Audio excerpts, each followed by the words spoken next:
Hello दोस्तों, welcome back at formula based trader 2.0। So guys, बात कर लेते हैं थर्सडे को मार्केट कैसी रह सकती है। 26,000 से पहले क्या रीजन है कि बाजार में 400-500 पॉइंट की गिरावट पॉसिबिलिटी है, डिटेल में डिस्कस करेंगे। सनसेक्स की एक्सपायरी और क्या सनसेक्स में कोई जैकपॉट ट्रेड दिख रहा है, डिटेल में डिस्कस करेंगे उसके ऊपर भी। सो टाइम देना आपने, वीडियो छोटा सा ही रखेंगे। और नए हो चैनल पे, लाइक शेयर सब्सक्राइब आपकी रिस्पॉन्सिबिलिटी। टेलीग्राम पे ज़रूर ज्वाइन कर लेना, डिस्क्रिप्शन में लिंक होगा, क्योंकि वहाँ पे ड्यूरिंग द मार्केट जो भी मेरा व्यू होता है वो आपके साथ शेयर करता हूँ। सबसे पहले मैं एक रिप्लाई देना चाहता हूँ। बहुत सारे लोगों का क्वेश्चन ये था कि मुहूर्त ट्रेडिंग में मेरे को क्यों दिख रहा था कि बाजार में गिरावट हो सकती है, और पिन पॉइंट इसी एरिया के आसपास से। ये हमारा डिस्कशन का रीजन था कि बॉस यहाँ पे आपको स्ट्रेट फॉरवर्ड ट्रेड देखने को मिलेगा। इसके 2-3 रीजन है, मैं आपको समझा सकता हूँ, जितना मैं यूट्यूब पे आपके साथ शेयर कर सकता हूँ वही बता रहा हूँ।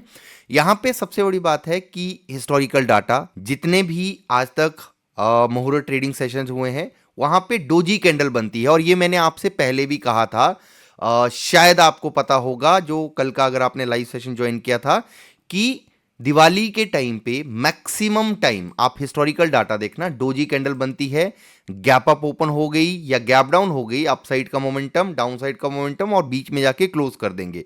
क्योंकि मुहूर्त ट्रेडिंग होती है, सबका इंटरेस्ट वही रहता है कि ठीक है अप साइड के लिए तो जाएगी मार्केट, तो वहां पे प्लान ऑफ एक्शन रख लेंगे। और मार्केट एक डिप लेती है लोअर साइड में, दोनों साइड के जो प्लेयर्स हैं उनको न्यूट्रल करने के लिए, फिर बाजार एक बीच वाले एरिया में आके क्लोज कर देता है। और इससे बड़ा रीजन कि मेरे को सबसे ज्यादा इंटरेस्ट बैंक निफ्टी में क्यों था, इसका सबसे बड़ा रीजन था कि बैंक निफ्टी ओवरबॉट था, plus dollar to INR positive था।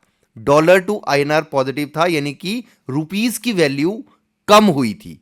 अगर डॉलर टू आईएनआर पॉजिटिव है तो वहां पे मार्केट के गिरावट के सिनेरियो दिखता है। अगर डॉलर वीक होता है तो हमारे इंडियन मार्केट में, यानी कि बैंकिंग सेक्टर्स में, यहां पे उछाल देखने को मिलता है। तो मैं पिछले 3 दिनों से ट्रैक कर रहा था, डॉलर टू आईएनआर पॉजिटिव चल रहा था, यानी कि हमारे रुपीस की वैल्यू कम हो रही थी। सो एक पुल बैक बनता था, 2-3 रीजन थे, और हमारी कैलकुलेशन जिसके बेसिस पे हम ट्रेड प्लान करते हैं, पिन पॉइंट एंट्री थी। मास्टर गाइड सीरीज को वॉच कर लेना गाइस, आपको बहुत सारे क्वेश्चंस का आंसर मिल जाएगा। बात करते हैं अब निफ्टी के चार्ट पे कि क्या प्लान ऑफ एक्शन रह सकता है। यहां पे भी गिरावट हुई, मार्केट ने लो लगाया 25,827 का, हाई लगाया, इस यहां से लिक्विडिटी ग्रैब करके मार्केट ने फॉल शुरू किया। अब जिस हिसाब से ये इन्वर्टेड हैमर बना और इसके ऊपर जाके मार्केट ने लिक्विडिटी ग्रैब करी और इसी एरिया के आसपास क्लोज कर रहा है। अगर आप देखोगे पीसीआर ऑलमोस्ट न्यूट्रल है, और सबसे ज़्यादा इंटरेस्ट कहाँ पे है, ओआई चेंजेस में कुछ ज़्यादा चेंज नहीं था, क्योंकि मुहूर्त ट्रेडिंग में इतने ज़्यादा लोग ट्रेडिंग से ज़्यादा इन्वेस्टमेंट पे फोकस करते हैं। सो यहाँ पे प्लान ऑफ एक्शन में क्या दिखता है, पुट साइड में ज़्यादा ओपन इंटरेस्ट चेंज हुआ है, यानी कि मैक्सिमम लोगों का इंटरेस्ट ये है कि मार्केट थर्सडे को भी अपसाइड को जा सकती है। मेरा व्यू क्या है कि अगर बाजार अपसाइड में मान लिया कि 26,026 चला भी गया, मेरे को वहां से 500 से 600 पॉइंट की गिरावट दिखती है। हो सकता है कि मार्केट 26,000 ना भी जाए, इट कुड बी पॉसिबल। उससे पहले एक सिनेरियो बन रहा है कि डाउन साइड में बाजार आ सकता है। तो इंपॉर्टेंट लेवल क्या बनते हैं, मैं अपना व्यू शेयर कर रहा हूं, फिर एफआईएस के डाटा को भी देखेंगे। एक्चुअली पहले डाटा को देख लेते हैं, उसके बाद में आते हैं फिर लेवल्स के ऊपर। यहां पे आप देखेंगे कैश में ऑलमोस्ट न्यूट्रल है और डीआईएस ने सेल कर रखा है, और एफआईएस फ्यूचर में क्या कर रखा है, ऑलमोस्ट न्यूट्रल है। 57 करोड़ की बाइंग है, बहुत न्यूट्रल डाटा है। और 4 to 7 करोड़ का बाइंग हुआ है स्टॉक फ्यूचर में, और स्टॉक ऑप्शन में शॉर्ट करके गए हैं, तो ऑलमोस्ट न्यूट्रल डाटा है। इसके बेसिस पे आपको कोई क्लियर डायरेक्शन देखने को नहीं मिलेगी। एफआईएस का डाटा देखेंगे और बुलिश है बट क्वांटिटी बहुत कम है। प्रो का डाटा देखेंगे, बेरिश है, क्वांटिटी बहुत कम है। और जितने हमारे रिटेलर्स हैं, रिटेलर का डाटा बुलिश है बट ऑप्शन सेलिंग का डाटा है, तो डाटा इतना स्ट्रांग नहीं है। अगर हम चार्ट के बेसिस पे बात करेंगे, 15 मिनट के हिसाब से बाजार का पॉइंट ऑफ व्यू देखेंगे, तो हमें क्या दिखता है कि मार्केट 15 मिनट के आसपास ही आके क्लोज करी है, जो मुहूर्त ट्रेडिंग वाला सेशन था। अब यहां से आपको क्या दिखता है, 25,780 जो प्रीवियस हाई भी था, उस एरिया को ब्रेक करता है मार्केट, वीकनेस आ सकती है। कहां तक? 25,680, और 680 को ब्रेक करता है तब हम और वीकनेस के लिए जाएंगे। अपसाइड के लिए क्या बनता है? 25,930 के ऊपर अगर मार्केट, 935 यू कैन कंसीडर, इसके ऊपर अगर मार्केट टिकता है तब हम अपसाइड में 60-70 पॉइंट का और स्कोप दिखता है। बट मेरे को कॉन्फिडेंस नहीं आएगा अपसाइड में। इसका और रीजन है कि मार्केट मूड इंडेक्स में बहुत ज्यादा ग्रीड बढ़ चुकी है। वहां पे 82% के आसपास की ग्रीड है।